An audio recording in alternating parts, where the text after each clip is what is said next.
I haven't filmed a video in a while. I had some household drama going on. My mother died on January 9th and I inherited the trailer, so I can do what I want to now. And I got a foam cradle on a chest harness so I can go back to giving y'all a bird's eye view. I've got a Weston smoker here that I saw on Amazon and I had to have it.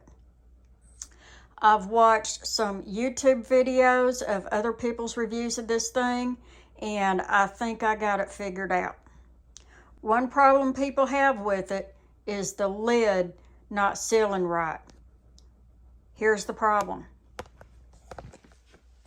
Half of this smoker is actually a crock pot, and when the lid is on the crock pot, it seals just fine. It doesn't have to be airtight for a crock pot. I've never seen a crock pot lid that was so tight it didn't let a little bit of steam out. That's kind of a necessity. So, when you take the insert out, it leaves a gap in the smoker. Here's the smoker part. I've already tried it once. But see, when you put the lid on the smoker base, there's a gap. I found a fix for that. I'm going to show y'all my fix for that loose fitting lid.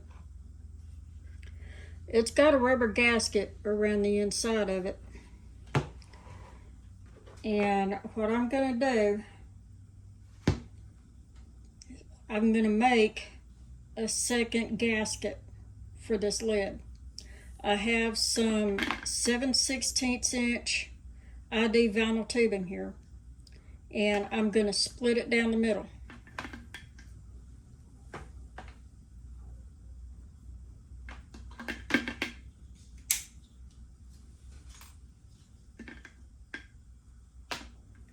Don't use a craft knife for this. You need something like a Stanley knife. You're going to need a razor blade.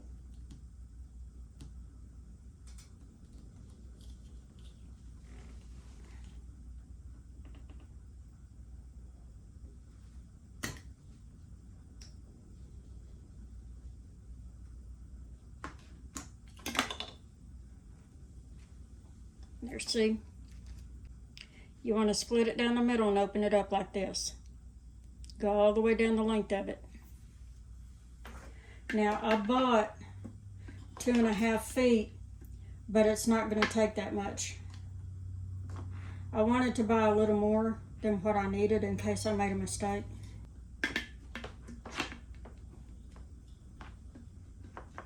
You'll notice this tubing wants to bend a certain way. If it find where it bends on the inside, and that's where you cut it. You want to cut it inside of that bend, not on the outside.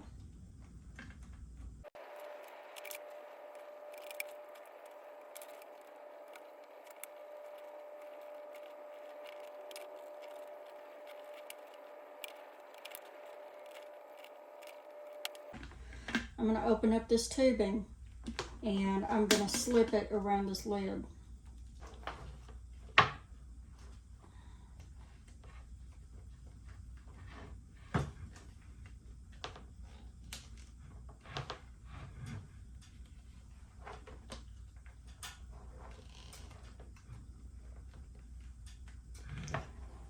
See, I've opened up this tubing and I've slipped it over that rubber seal.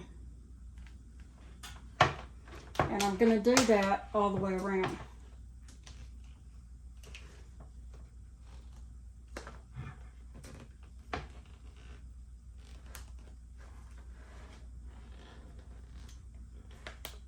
You're going to need some tough fingers for this, because you got to open that tubing up.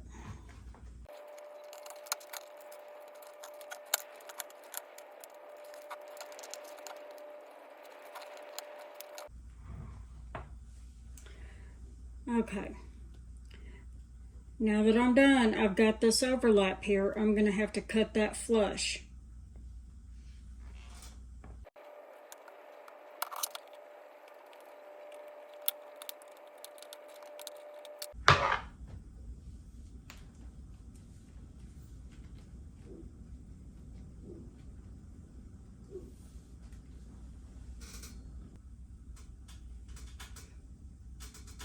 this is what it looks like. There's a wee bit of a gap right there, but that's okay. I can fix that with heat shrink if I need to, but the whole idea is to be able to remove this if I want to use the crock pot and put it back on if I want to use the smoker. But I bought this thing for a smoker, so I don't think, I mean, I have 2 other crock pots. I don't think I'm going to have to use it for a crock pot. But this is what the inside of it looks like. Now I'll show you how well it works.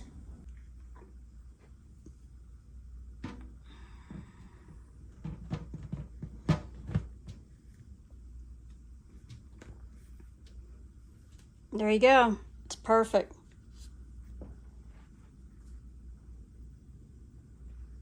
There's no gap.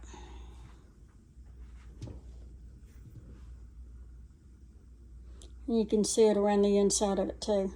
So that's what you need to do with it. 7/16 inch ID vinyl tubing. 2.5 feet, you're going to have a little bit extra. This is what the inside of it looks like. And I noticed in those videos that people were putting wood chips inside of this coil and along the outside of it, and it was producing too much smoke. I have a fix for that. I'm going to use a toilet paper roll to create a tube for the wood chips to go into.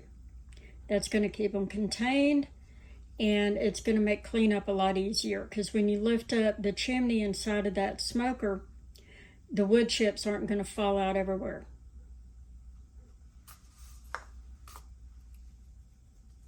This tube is going to be 1.5 inch tall by 1.5 inch diameter. And I can make 2 tubes out of a toilet paper roll.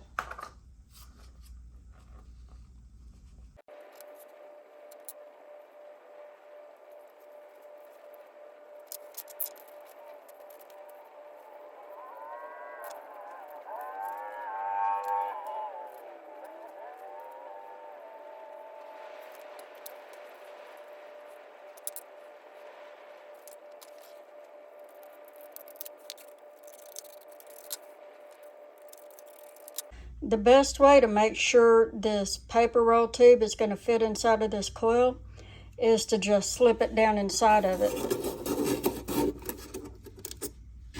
and then adjust it to fit. Then you grab hold of these 2 ends and pull it out. Now you've got your paper roll, and then I staple it. I have 2 tubes here, and I have aluminum foil. I'm going to create a cup for the bottom and then wrap the whole thing, and then I'm going to put a rim around the top of it.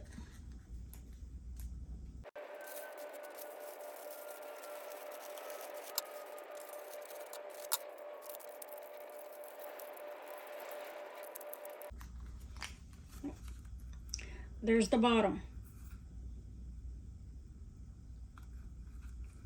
And I'm going to continue wrapping it in foil.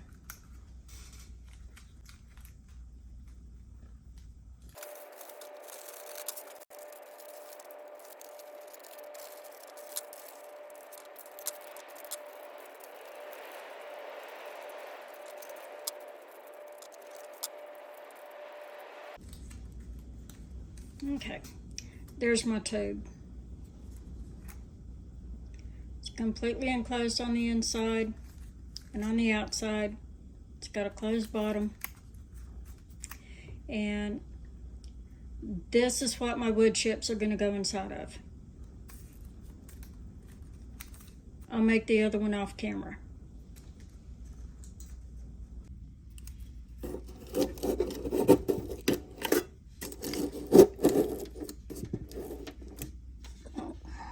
There you go.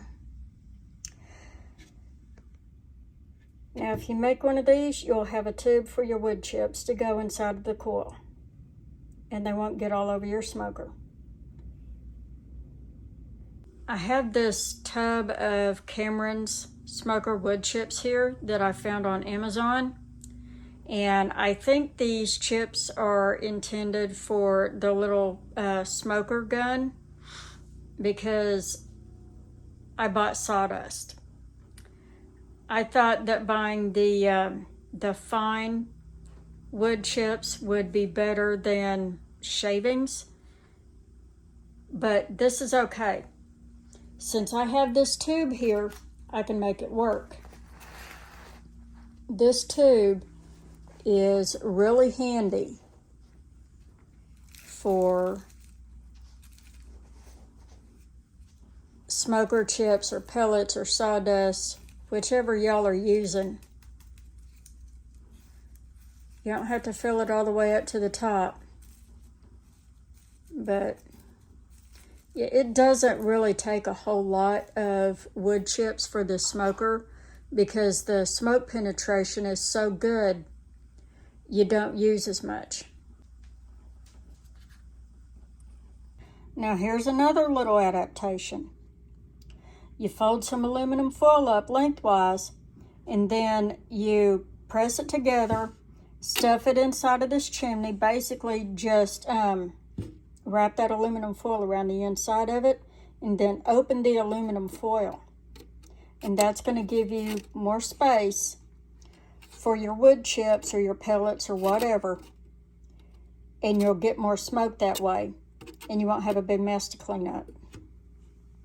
This is what you want to do if you're smoking a big piece of meat.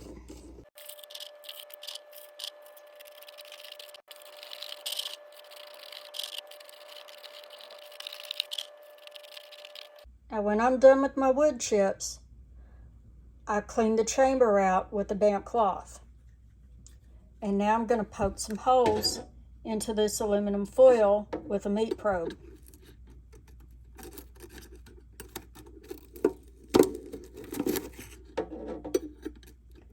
This is going to let the smoke come through.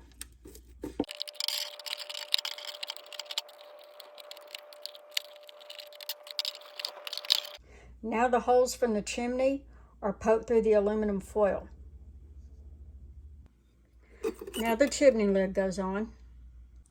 Another thing that reviewers complained about was the fact that the lid doesn't lock down. There aren't any clamps on the handles to lock the lid down. And I got a fix for that too. Get you a green bungee cord. Run the hook through one handle. Run the cord on the other side of the knob. Run the hook through the other handle.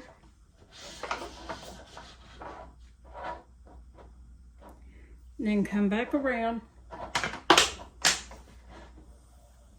Go all the way to the other side. Run the hook through the other handle. Now you want to tighten it up and run this hook over to the other handle again and then hook it. Center these hooks and the cables on the handles, and you've got a lid that's going to stay down. Now this machine has a learning curve. I'm going to show y'all something.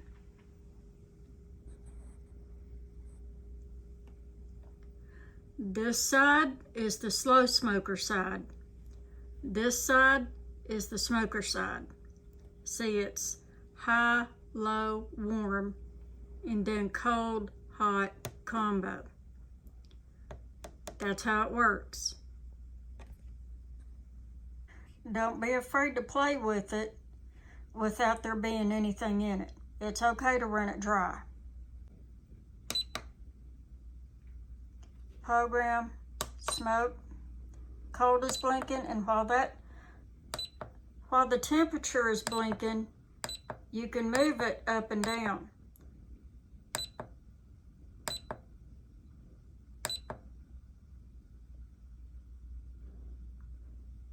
Now while the time is blinking, you can push these arrows up or down. And you can do that on any of these other settings. And it's going to blink. When it stops blinking, it'll beep. And then your time's set. I'll show you again. Smoke. I'm going to set it for hot. Time. A brisket is 1 hour per pound. So if you've got a little 2-pound tip like I do, you want to set it for 2 hours on hot. It'll beep. It'll run for 2 hours. The cold setting, I played with it with a temperature probe, and it starts out at 133 degrees after 30 minutes. And then after 1 hour, it gets up to 149 degrees. And then after 2 hours, it's up to 156. The hot smoke setting will hit 259 degrees within about 30 minutes. And it'll go up and down between 255 and 259 for the duration that it's set on.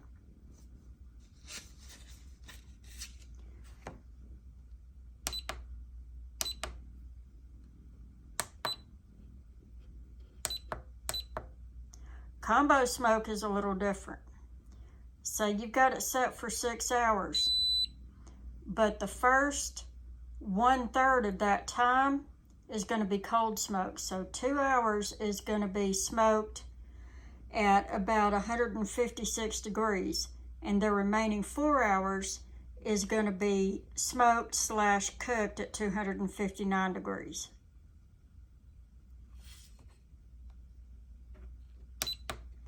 Now the probe function is a little different.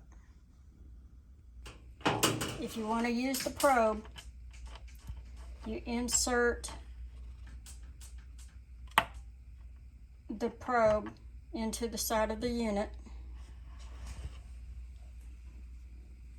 You insert the needle into this gasket, and you want to insert it into the thickest part of the meat, whatever it is you're cooking. If you're roasting a chicken, you want to put it in the thigh portion because it takes the longest to cook.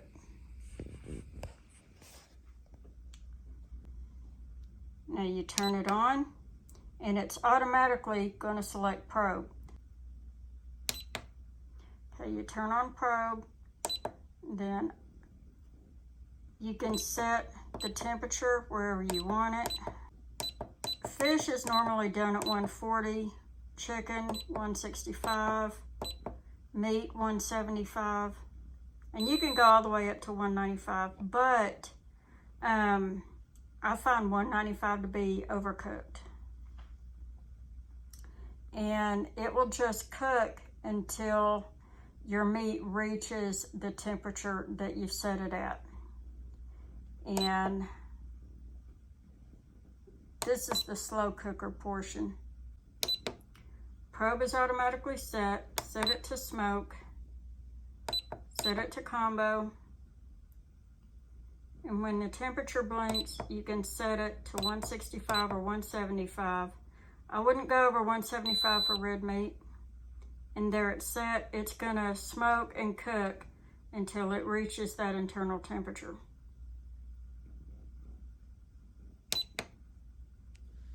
Y'all, there are so many design flaws with this thing, and this here's another one.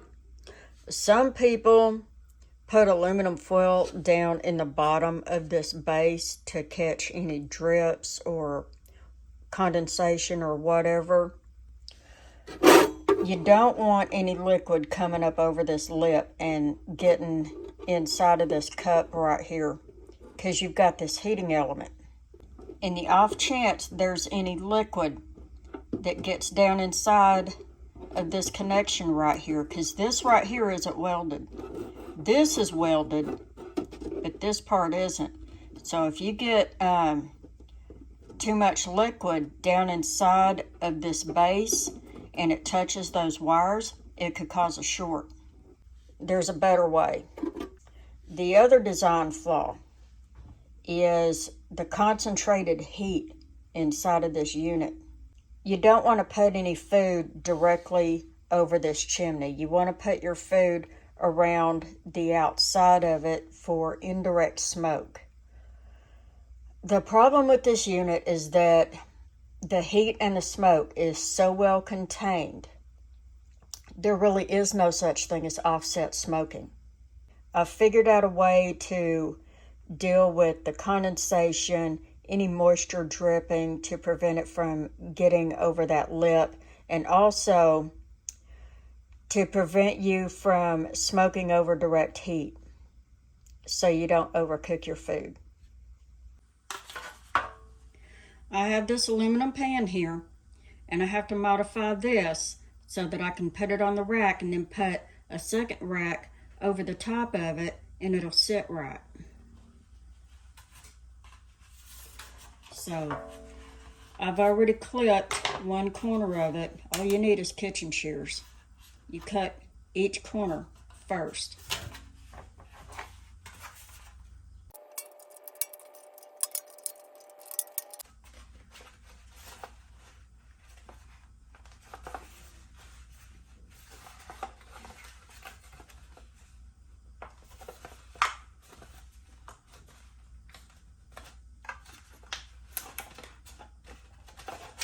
Now you want to fold all of these sides over and crimp them.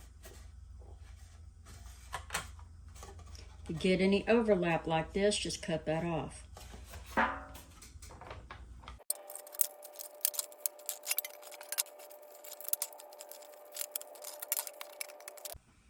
Now I'm going to use these pliers to smash down these edges so they're not sharp.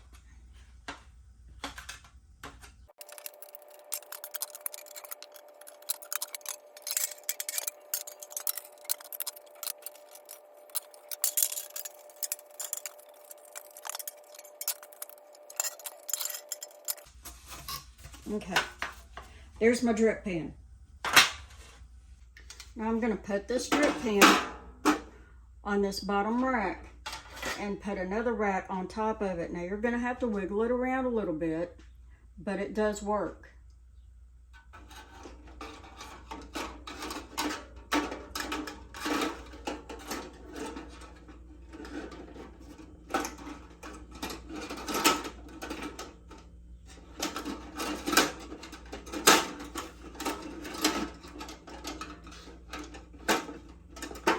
There, got it.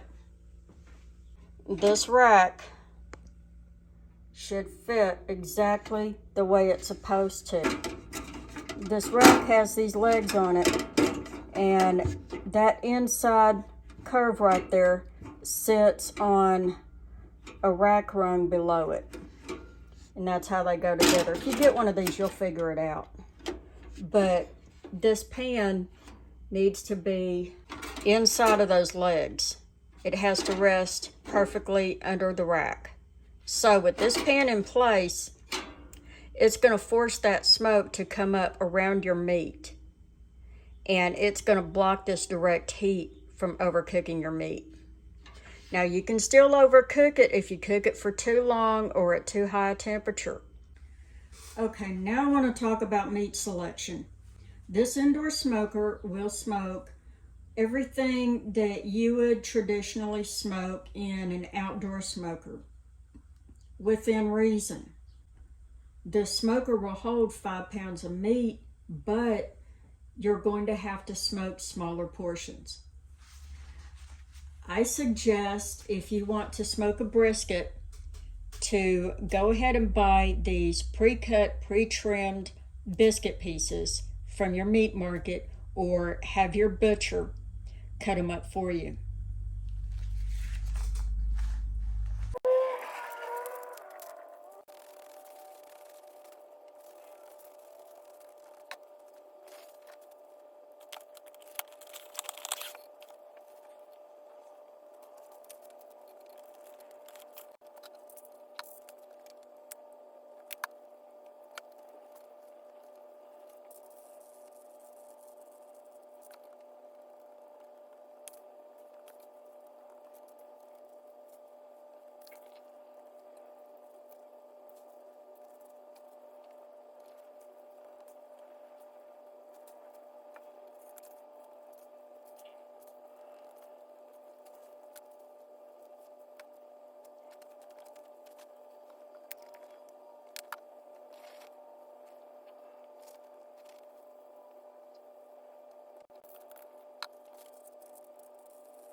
Now here's my brisket with the dry rub on it. I've got it wrapped up in cling film, and I'm gonna let it sit out at room temperature for about an hour to marinate in this dry rub. And in the meantime, I'm gonna preheat my smoker.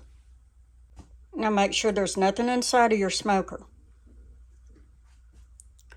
Put the lid on, and I'm gonna turn it on, smoke, and I'm gonna let it cold smoke for an hour. I want this thing completely hot before I start smoking my brisket. My smoker's heated up, so I'm gonna take the lid off.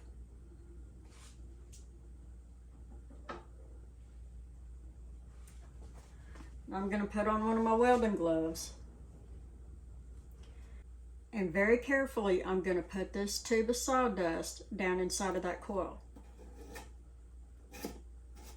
I'm gonna turn my gloved hand over like this and use my finger to push it down flush.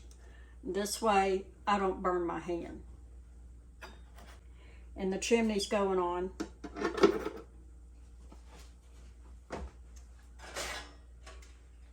And now the rack goes in.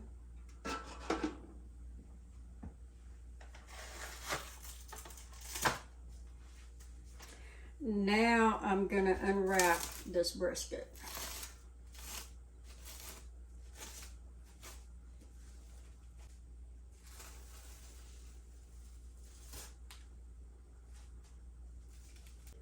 The way I wrap this up was so that I can hold the brisket with the fat side of my hand and unwrap it from the meat side.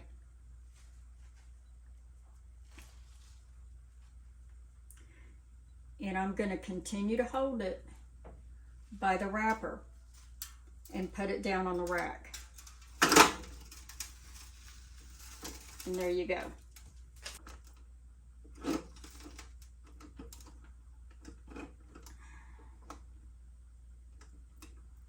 I want it positioned over the tray as much as possible. And I want the fat cap pointed up, just like in a traditional smoker. Now I'm going to put the other rack on top and push it down. And you don't have to do this, but I'm going to smoke some beef sausages. In case I don't like how the brisket turns out, I'll still have something to eat. This is still experimental at this stage. This is what it looks like. I know we all want a bark with traditional smoked meat, but I'm not 100% certain I'm going to get a bark with this indoor smoker. Now I'm going to put the lid on.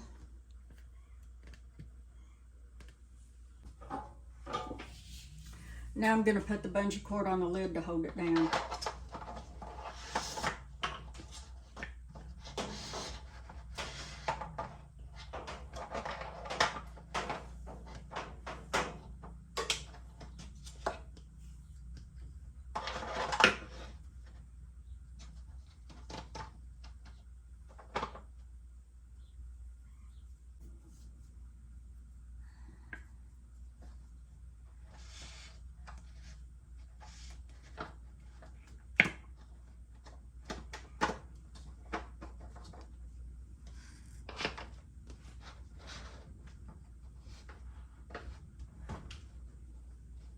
Now I'm going to turn it on.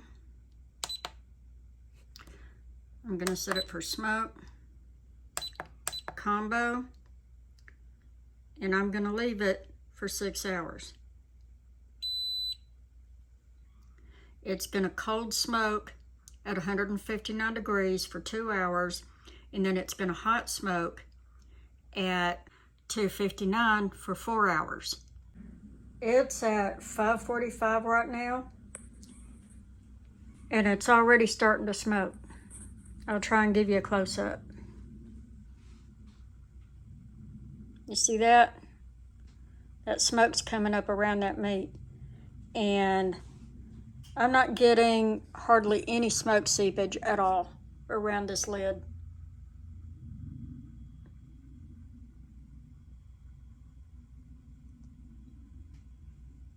I'd say that tubing is doing a pretty good job of keeping the smoke inside of the smoker. Once you get it set and you don't have any smoke seepage, just leave it alone. Well, it's done, y'all. It's been resting on the warm setting for almost an hour and a half because I got busy. But now I'm going to take the lid off.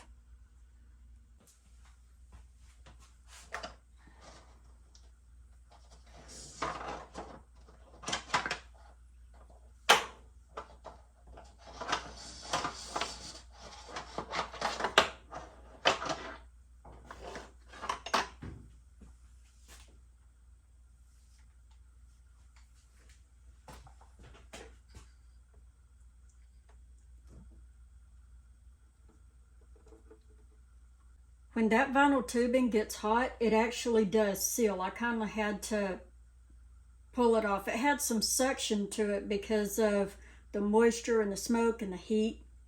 So that's a good sign. Here's a close-up of the meat. The sausage looks great. I did not expect to see a bark on the brisket, and that's okay. I'm going to check it to see if it's moist. Like I said before, this is an experiment.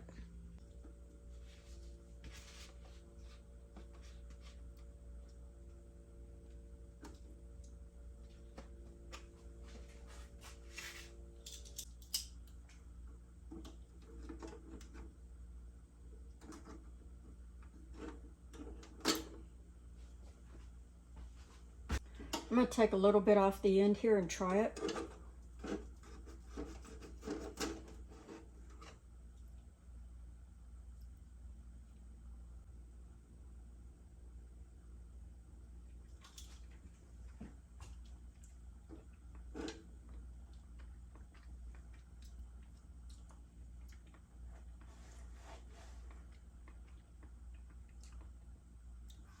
It's very tender, but the fat hasn't fully rendered. There's still a really juicy fat cap on this. I want it to render a lot more. This is a close-up of what the brisket looks like. As you can see, there is a lot of fat drippings and juice in that pan.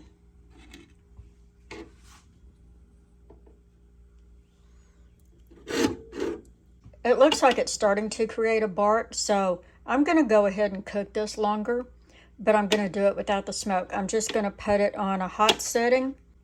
I want that fat completely rendered. I'm going to turn this off and then turn it back on again. I'm going to set it for smoke, but it's not actually going to smoke. Hot. And 4 hours. I guess that'll work. I got up early this morning and checked the brisket. It still wasn't done to my liking, so I reset it for another 4 hours. It's been in the smoker for 14 hours. Only 2 hours at the beginning was spent actually smoking. The rest of the time, it's been cooking. So I'm going to show you what it looks like.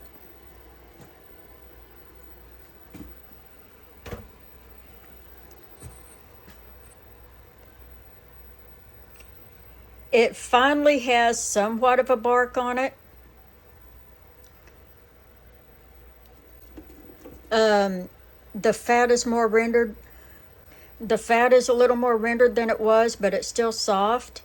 I could set it for another 4 hours, but I'm afraid it'll get dry because when it's not smoking, it's actually cooking, and it's cooking from the bottom up, and the fat cap is on the top.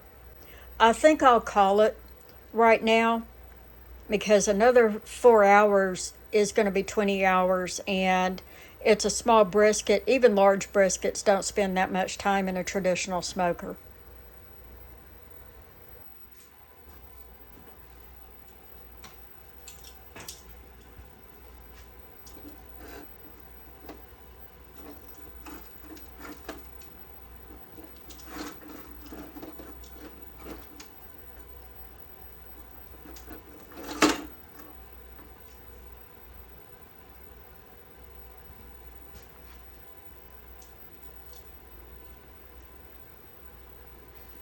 That's what the pan looks like.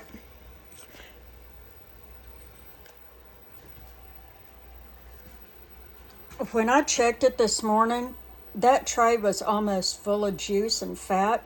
So I drained the tray into this fat separator and put it back in there. The brisket didn't drip much more after I poured that tray out this morning. This is what the bottom looks like. I cleaned it up once already.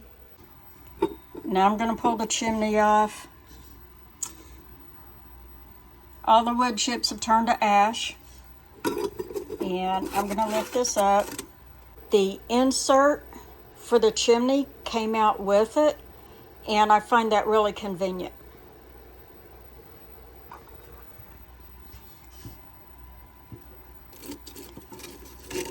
My tube comes out easily also, with the charcoal inside of it. That's what there is left to clean up. Really not very much at all.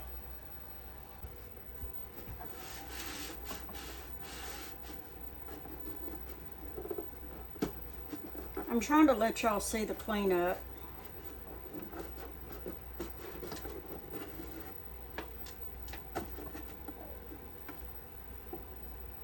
It's got some carbon around this ring here, and that's from the burnt juice that ended up down in the bottom. It's coming off fairly easily because this base is non-stick. But this part that's stuck to this stainless steel is a little hard to come off. A little mini vacuum would suck up the ashes that fell out of the chimney insert or the tube accidentally, or any of this carbon that gets chipped off.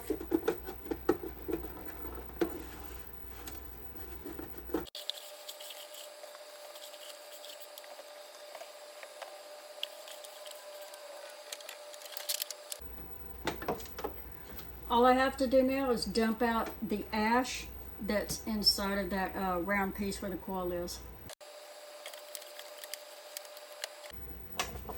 Now it's all clean. So, yeah, if you want to keep your bottom clean, just put one of those little aluminum trays on the second rack underneath your meat, and I think that'll solve the problem. You won't have to line this with aluminum foil every time you use it. I think a tray is more convenient. This is what the tray cleanup looks like. It probably would be beneficial to line it with aluminum foil just to make cleanup easier. This is the back. I'll never get that off, and I'm not worried about it. The vinyl tubing is removable and cleanable, but you'll never get the smoke stain off of it, just FYI. All of these modifications and everything I use fit inside of the unit when I want to put it away for storage.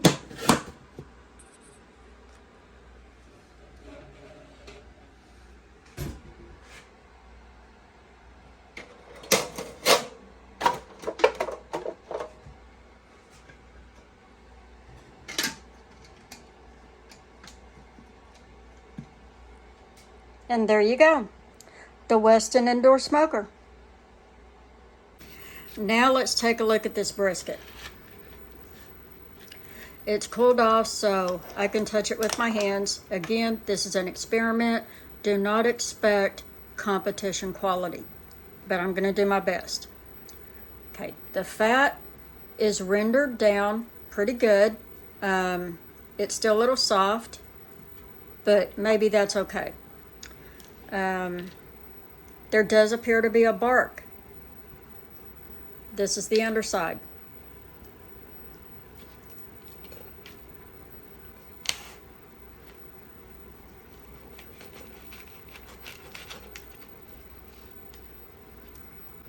This is a close-up of the meat. It's not a center portion, but... And this is after 14 hours.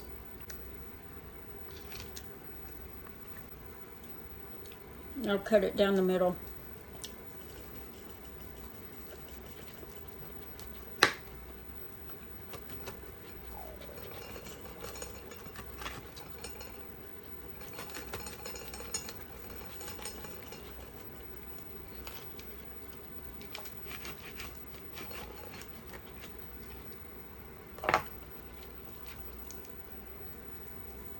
Okay, so yep, it's a little dry because it was in the smoker for a long time.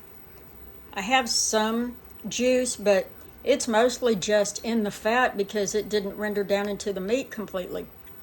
I might try this again. Right here. Now here's another piece. It's, again, it's not competition quality. I think I really left it in the smoker too long.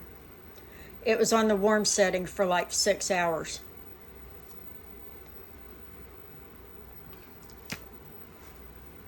I went off camera and chopped this brisket up, and I removed the bottom part that is so hard that it's unedible. So once I removed all of this, I'm left with this, the soft meat, the soft fat, the stuff that's really edible and delicious.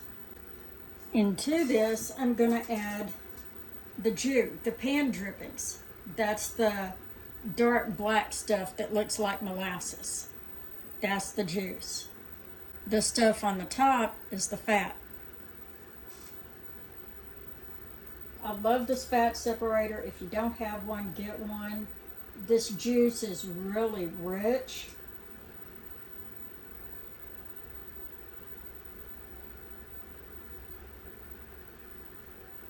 In fact, you can add a little bit of water to it.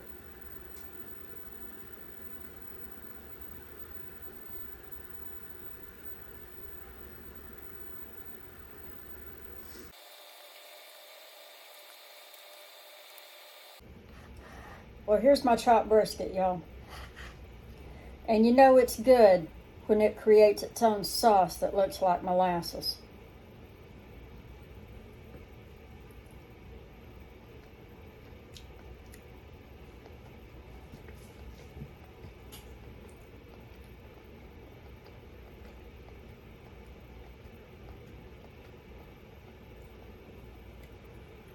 Oh yeah, that's really good.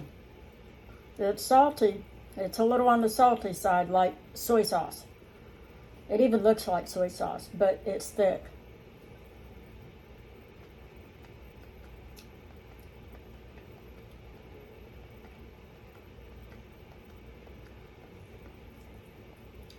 I never see people do that with competition brisket or smokehouses, barbecue places. They never collect the juice from their brisket and then serve the brisket with the juice. That's something I've never seen done before.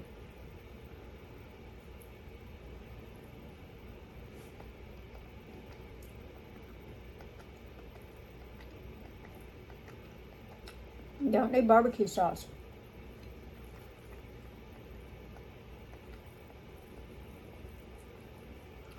At first I thought I screwed up because it was so dry, but chopping it up with the fat and pouring the juice into the meat, it fixed that dryness problem.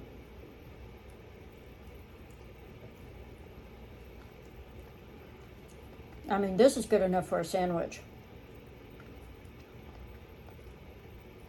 It is really salty, so maybe mixing that juice with some water and only adding half of it to the meat would have been better than pouring the whole thing in, but it's still delicious. You can't beat the flavor.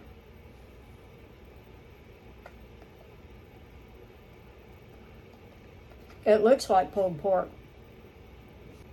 It turned out really good. I think a Weston smoker is worth the investment. You'll want to follow my tips and modifications and have fun smoking. I'm going to have brisket for a few days. I'll see y'all later. Bye.